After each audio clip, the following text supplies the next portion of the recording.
friends, let us discuss now about the project financing. When we are doing a project, financing is not just arranging money. It is a large sum of money. And when you are doing a project, you have to arrange cash flow. You have to have the feasibility of the project. And then you have to do the documentation related to the project report. And then you have to go to banks to get the project as funded.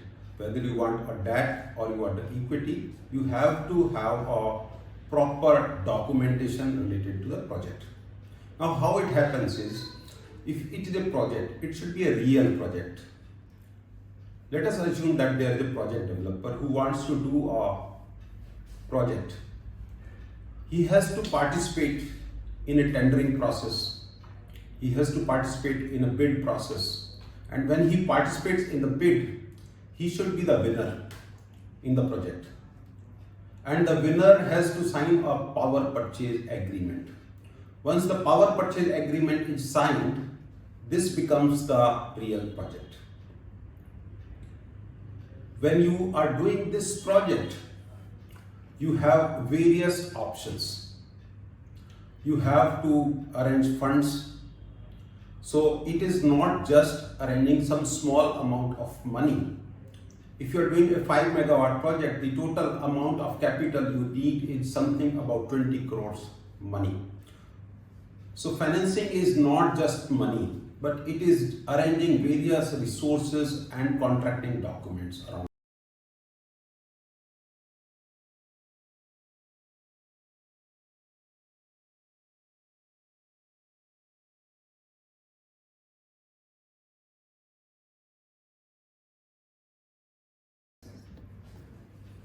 So if you are doing a project of, let's say, 5 megawatt, you require some 20 crore rupees for investment in the project. You have to have debt and you have to have equity. So you have two financing options. The first type of financing is known as corporate financing. The corporate has to implement project taking all the risk on its shoulders. It is also known as balance sheet financing.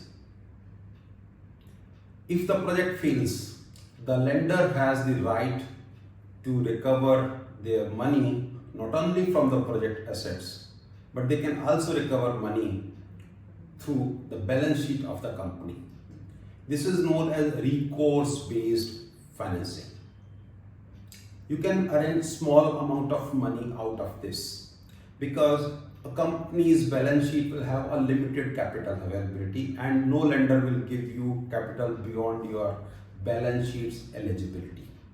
So small projects can be done through this method, but if you are doing a large project, because solar project requires large quantity of money, you have to go for the project financing.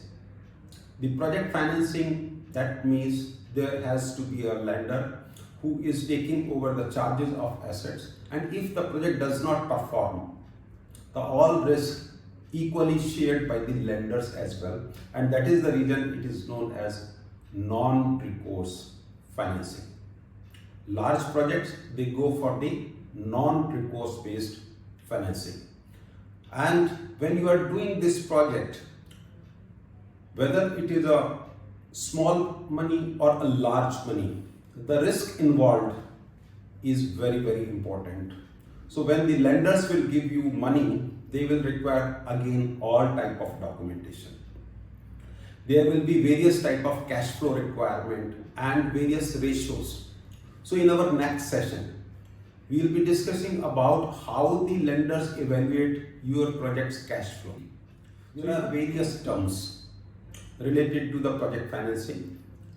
These terms include what is your project IRR, how much is your equity IRR, how much is your debt equity ratio, how much is the weighted average cost of capital. These are multiple project related terms.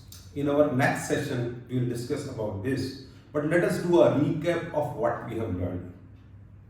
We have learned that the project financing is arranging funds for a viable project, securing a project first through signing a power purchase agreement and preparing the project documentation for a feasible project, getting debt and equity. We also discussed the corporate or balance sheet financing, and we also discussed about the project financing. On one side, the lenders would prefer to take account of your parent company's resources, but primarily for large projects we discussed, if you want to have the large capital available, then you have to go with the project financing. Project financing was considered as a non-recourse financing. Thank you for this session, and we will discuss the project financing terminologies in the next session. There are